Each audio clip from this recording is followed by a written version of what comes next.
day, this is Miss Chen. I may not be the best mathematics teacher you're gonna have, but I'll do my best to make our lessons easy for you to understand. Good day, everyone. Grade 7. Maybe you're a bit overwhelmed with your lessons on Mathematics 7 since ang mga lesson na meron tayo ngayon sa ating unang module ay wala sa inyong elementary. But we're going to make your lessons on Mathematics 7 easy for you to understand. Let us start. Quarter 1, Module 1 on sets. As you can see, we have 4 photos, 4 na larawan. We have the A, B, C, and D. Maya-maya, i-discuss natin ito kung anong kinalaman ng 4 na larawan na to sa ating lesson on sets. Let us proceed. We have lesson 1, the well-defined sets. But before that, let us know ano bang ibig sabihin ng set. So, set is a well-defined group of distinct objects called elements. And set is represented by uppercase letters. So, ang set ay ginagamitan ng malaking letra upang pangalanan itong tinatawag nating set. So, ano nga ba ang set? Una, ang set daw ay dapat merong elements. Ang mga elements na tinatawag na to ay ang mga bagay o simbolo na may kakaparehong katangian sa isang grupo. Halimbawa, we have Nara, Acacia, Mahogany, Tanggili. So, ang bawat pangalan ng punong ito ay tinatawag nating elements sa isang set o sa isang grupo. Matatawag ang isang grupo na set kung siya ay merong mga elements or elemento tulad nito. Matatawag natin ang grupo na to or set na to as set of trees or set o grupo ng mga puno. Next. Dapat ang set daw ay well-defined. So, ibig sabihin, ito ay klarado at tumpak ang impormasyon ng paglalarawan ng elemento.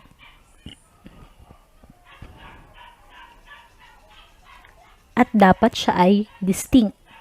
So, pag sinabi nating distinct, it should be recognizably different in nature from something else of a similar type. Ibig sabihin, ang grupo ay matatawag na set kapag ito ay may kakaibang katangian kaysa sa ibang grupo. Nakuha? Ang set dapat ay may klarado at tumpak ang impormasyon ng paglalarawan at meron din siyang kakaibang katangian kaysa sa ibang grupo. Halimbawa, we have here Luzon, Visayas, Mindanao. Is a well-defined or not? We can see here that Luzon, Visayas, and Mindanao are well-defined set dahil nagpapakita siya ng katangiang pare-pareho at klarado. Luzon, Visayas at Mindanao ay parte ng Pilipinas at sila ay malalaking isla. So yan ang isang klaradong katangian ng Luzon, Visayas at Mindanao. Sila ay distinct dahil sila ay nagpapakita rin na sila ay isla o parte ng Pilipinas. So matatawag natin siyang well-defined set. Next, we have mango, nara, bamboo, banana, coconut. Ano sa tingin nyo ito? Well-defined sets ba o hindi? Kung mapapansin natin, sila ay mga puno. Tama? At ang ibang puno na to ay may bunga tulad ng mango, banana, and coconut, while nara and bamboo ay wala. Is this a well-defined set or not? And the answer is not a well-defined set dahil meron silang parehong katangian bilang mga puno, ngunit ang mga puno na nandito ay may iba't ibang mga uri. Pareho ng mango at banana at coconut, they are the fruit-bearing trees. Nabibilang sila sa mga punong may bunga, samantalang ang nara at bamboo ay wala. So kung mapapansin niyo siya, paiba-iba sila. Parehas nga silang puno, pero may paiba-iba silang katangian. So that is considered as a not well-defined set. Next, 4, 8, 12, 16, 20. Kung mapapansin natin, meron tayong iba-ibang numero dito, 5 numero. Is this well-defined or not? Our answer is well-defined set. Bakit? Dahil kung napapansin nyo, meron silang pare-parehong katangian na multiple ng 4. Diba? So we have 4, 8, 12, 16, at 20. So, matuturing natin siyang well-defined set dahil meron silang katangiang pare-pareho at naiiba sa ibang mga numbers o ibang grupo ng numbers. Nakuha? That's it. So, well-defined set.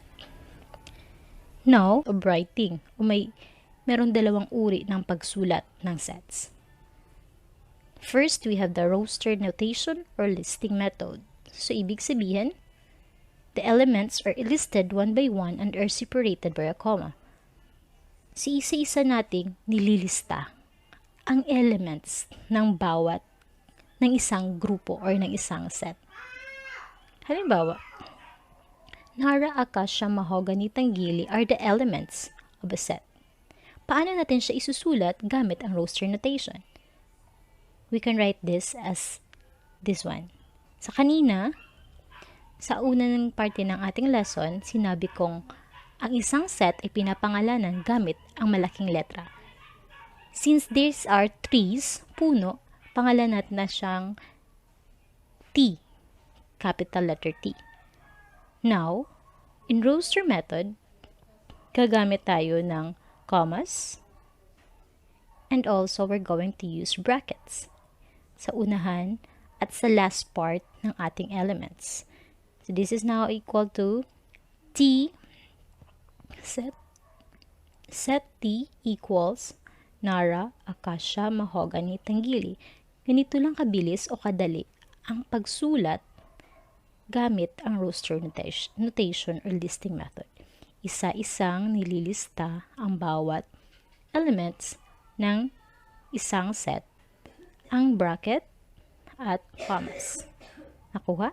Diba masyado lang madali ang roster notation? Next, we have the second way of writing a set. At tinatawag natin siyang set builder notation. What is a set builder notation?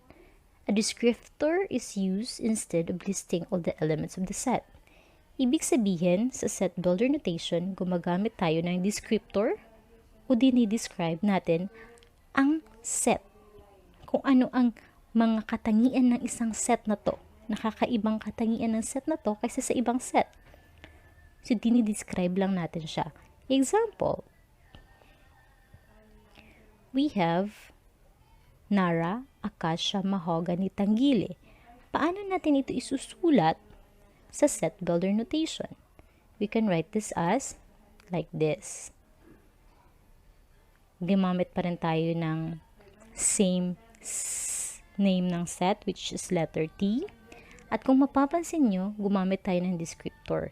Dinescribe natin kung anong uri ng puno ang ating set. And these are the non-fruit-bearing trees. Now, we have the brackets. Gagamit pa rin tayo ng brackets. At ngayon, gagamit tayo ng dalawang similar small letter. So, pwede kang gumamit ng kahit anong letra na gusto mo.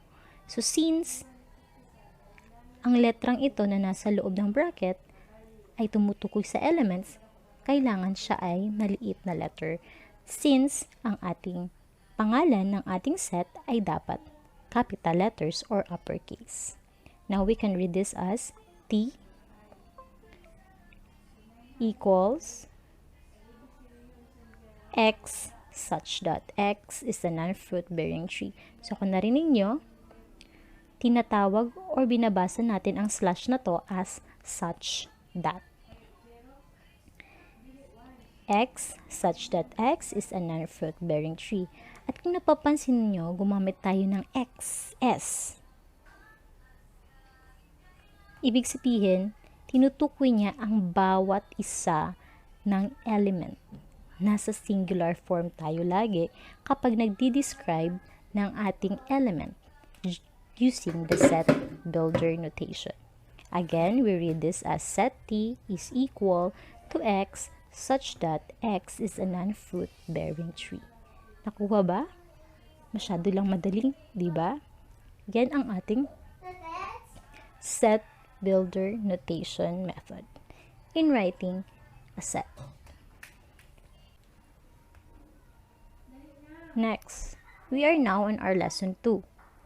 Our lesson 2 is on null set and cardinality of set. What is a null set? Null set, also called empty set, is a set with no elements. The symbol of two brackets na walang laman or this symbol refer to null set or empty set. Ibig sabihin, kapag null set siya ay walang laman. Ibig sabihin, ang kanyang elements ay hindi nag-i-exist. Ibig sabihin, walang ganyang elements. O out of nowhere siya. Hindi siya nag-i-exist. Halimbawa, we have set N is equal to X such that X is a name of zoo with dinosaurs. So, we all know that wala na tayong mga dinosaurs ngayon. So, imposible na magkaroon ng zoo na may dinosaurs. Ibig sabihin, this set N is a null set. Ganyan ang ibig sabihin ng null set. Imposible na magkaroon ng elements na tinutukoy niya o walang elements na katulad ng ganyan. Another example. Ayan. We can also write a set like this. Set S is equal to null set. So, ganyan lang ang ating pagbasa o how we read the null set. Nakuha ba? Kapag null set, ibig sabihin, wala siyang elements o hindi totoo ang elements niya ang elements niya ay hindi natin kayang matagpuan.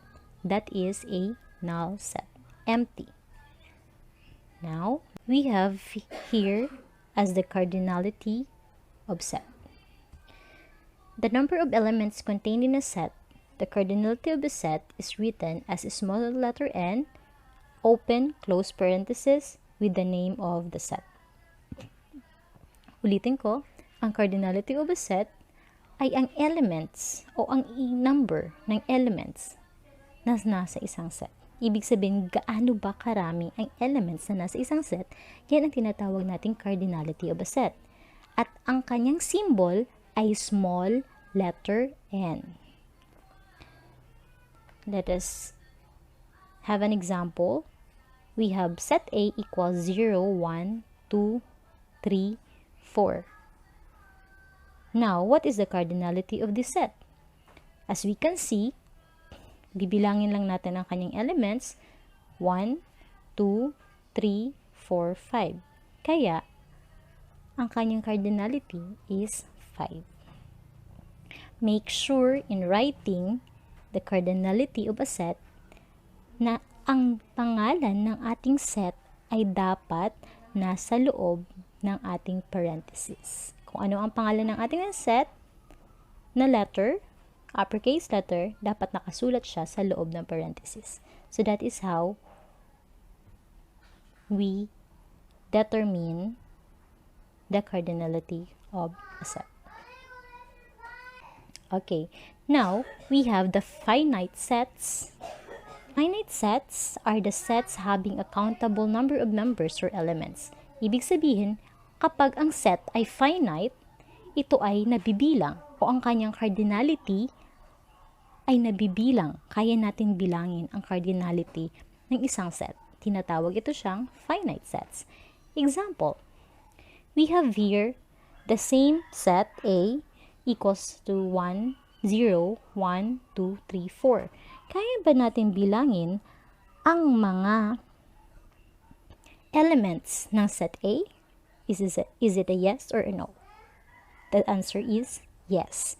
Since kaya nating bilangin ang member o elements ng ating set, then it is considered as finite sets. Kayang bilangin.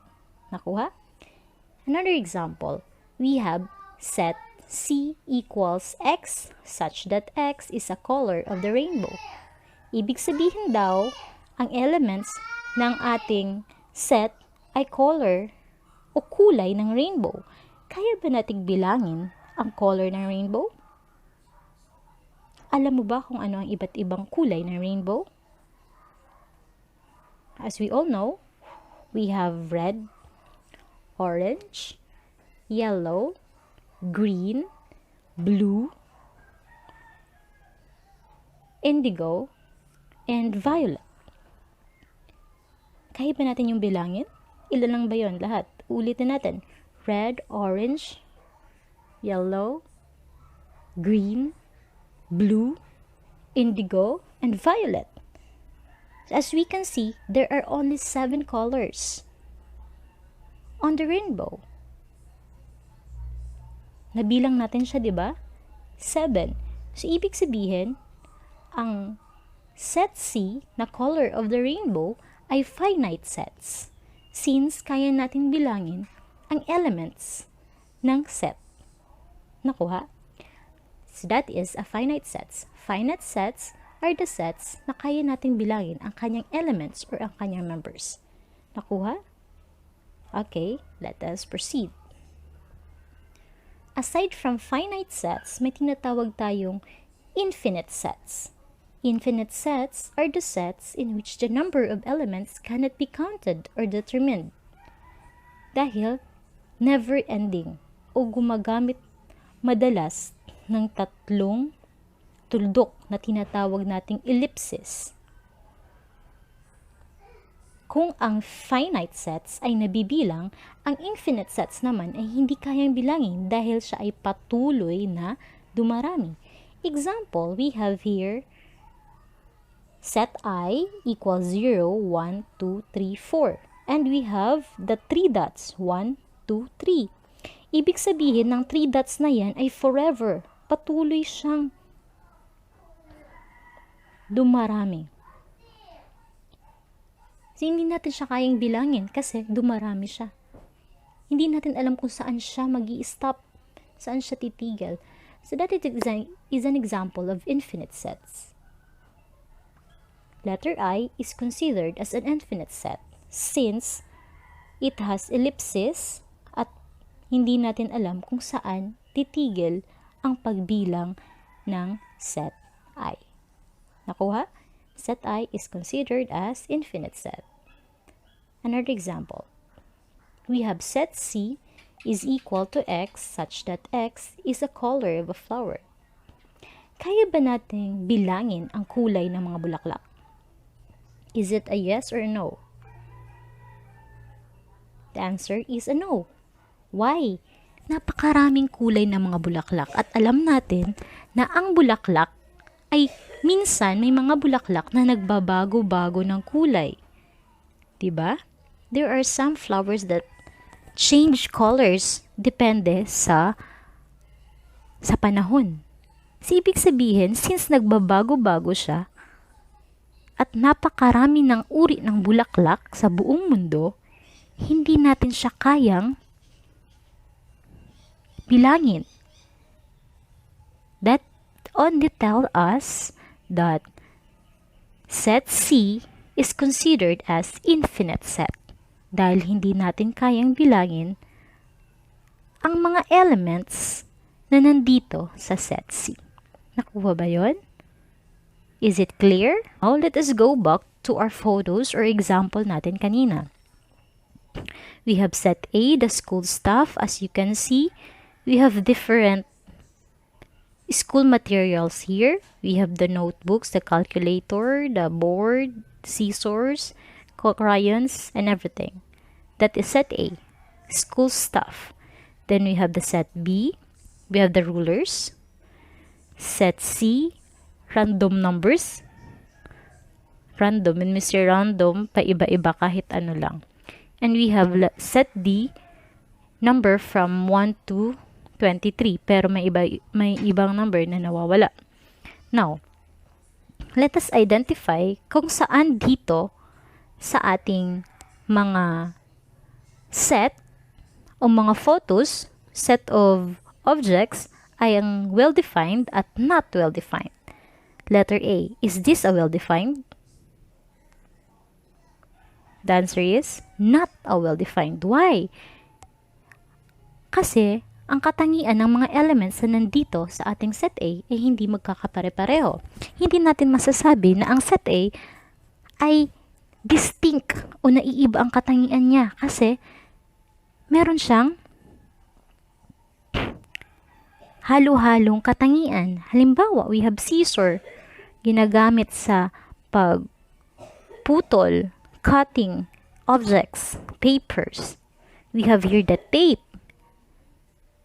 pandikit, and also the glue. We have the crayons and the pencil used in writing or drawing. And also we have the paper. So kung napapansin nyo, iba-ibang katangian ng ating school stuff. Hindi siya mako-considered as well-defined set. Hindi siya i-considered na set. Matatawag natin siya grupo ng mga bagay, pero hindi siya matatawag na set dahil hindi siya well-defined. Nakuha? Since halo-halo siya, hindi siya mako-considered as a well-defined. Now let us proceed with set B, set C. So set C is considered as not well-defined set kasi sabi ko nga kanina, ang set C ay random numbers. Ibig sabihin, pag random numbers, iba-iba, iba't ibang uri ng mga numbers. Basta lang siya kinuha na walang basehan. Kapag walang basehan o hindi klarado, ang katangian o paglalarawan ng isang grupo, hindi siya mako-considered as a set. Nakuha? Hindi lahat ng grupo ay matatawag nating set. Kapag ang grupo ay halo-halo at paiba-iba, hindi siya mako-considered na set. Nakuha? And that is not well-defined. Now, let us proceed with set B. So, set B, as you can see, are rulers. Ginagamit sila lahat sa pagsukat at sa paggawa ng linya, iba't ibang linya. Then, it is considered as well-defined set. Nakuha? Next, we have D. D is also considered as well-defined set. Bakit well-defined set? Bakit well-defined set? Since, as you can see, lahat ng numbers natin sa set D are considered as odd numbers. Odd. O-D-D. Odd numbers. Diba? Lahat sila ay multiple ng 1. 1, 3, 5, 7, 9, 11, 13, 15, 17, 19, 21, 23. They are considered as well-defined. At kung mapapansin natin, naiiba siya sa set C dahil ang set C kahit ano-ano lang. Ang set D, meron siyang nakakaibang katangian na pare-pareho sa kanyang mga elements. Ang nakakaibang katangian niya kumpara sa ibang number, siya ay odd. At ang set D ay binubuo lamang ng 12 numbers. Ibig sabihin siya ay well-defined set. Sana nakukuha nyo, no? Nasusundan nyo ako. Now, let us focus on set B and set D since itong grupo ng mga object na to or elements ay set. Tatanggalin na natin yung A and C since hindi sila set. Grupo lang sila pero hindi sila set. Dito tayo magfo-focus sa ating sets. Well-defined set. We're going to write the roster notation of our set B. Paano ba natin isusulat ang roster notation ng ating set B? Paano nga natin isusulat? Ang roster notation ay ang simpleng paglista ng elements na nakikita natin sa isang grupo. Sa ibig sabihin, papangalanan natin itong mga elements na nandito sa grupo. Yes, so now, as you can see, we can write roster notation of set B as like this. Set B equals the protractor, the straight edge ruler, and the triangle ruler.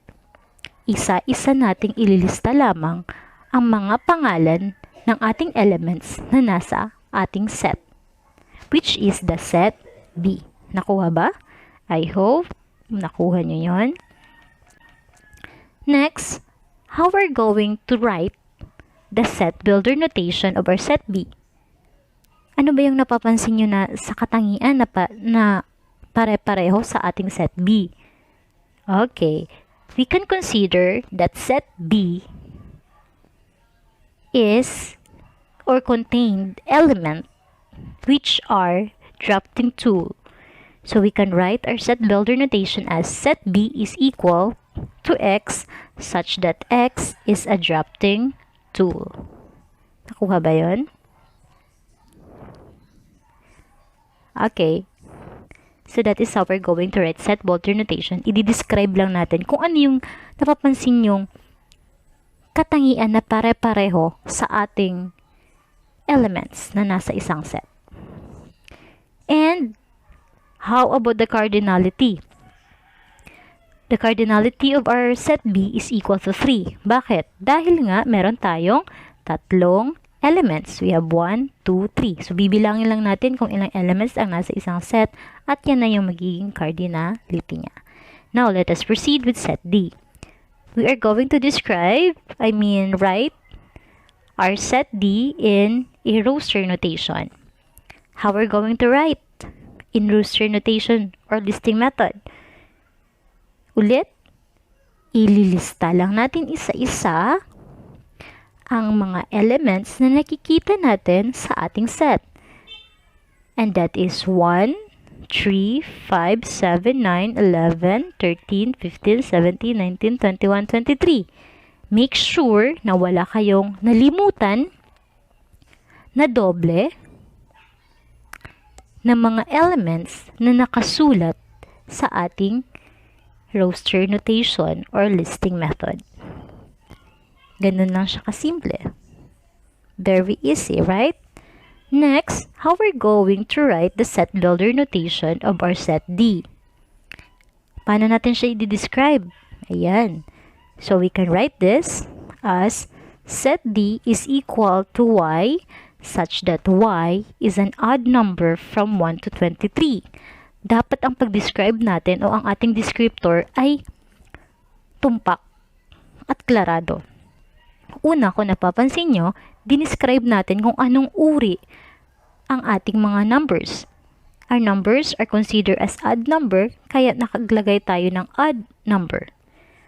At dinescribe din natin na ang ating elements sa ating set D ay nagsisimula lang sa 1 at nagtatapos sa 23. Dapat, kasi ganyan ang ating pag-describe using the set builder notation, dapat klarado at tumpak kung ano ang laman o elements ng ating set para wala tayong pagkakalito, para hindi siya matawag na not well-defined set. Kasi pag well-defined set, dapat klarado lahat ng kanyang mga characteristics. Nakuha? Okay. Dapat clear lahat ang laman ng ating set para i-describe natin siya or write it into a set builder notation. Now, how about the cardinality of set D? We have 12. Ano yun nangyari? We all know that cardinality is simply counting the elements. Let us count the elements here. We have 1, 2, 3, 4, 5, 6, 7, 8, 9, 10, 11, 12. Meron lang tayong 12 elements sa ating set D. That's why our cardinality is equal to 12. Nakuha ba yon? I hope nakuha nyo ang ating lesson 1 and 2 dahil it's the first 2 lessons at those are only simple lessons of set. We have here a bonus lesson. The question is, does a null set considered as a well-defined set? As you can remember, a null set is an empty set, walang laman, dahil ang kanyang elements ay hindi nag-i-exist o hindi natin kayang matagpuan. A set which contains no elements is called a empty set or null set. And it is sometimes known as void set. When we say void, walang laman. Out of nowhere or vacuum set. It is usually denoted by this symbol, which is inspired by the letter in the Norwegian and Danish alphabets. So, itong symbol na to ay mula sa Norwegian at Danish alphabets. Now, the question, ang null set ba ay well-defined set? This is now the answer. If an object does not exist, then it is a well-defined object for an empty set or null set. Ibig sabihin, ang null set ay well-defined set dahil ang lahat ng mga bagay o elements na hindi natin kayang matagpuan ay nabibilang sa null set or void set, vacuum set. Lahat ng hindi natin kayang matagpuan na mga elements or mga bagay ay tinatawag natin or napapapunta siya sa null set. Nakuha? I hope you already got our lesson.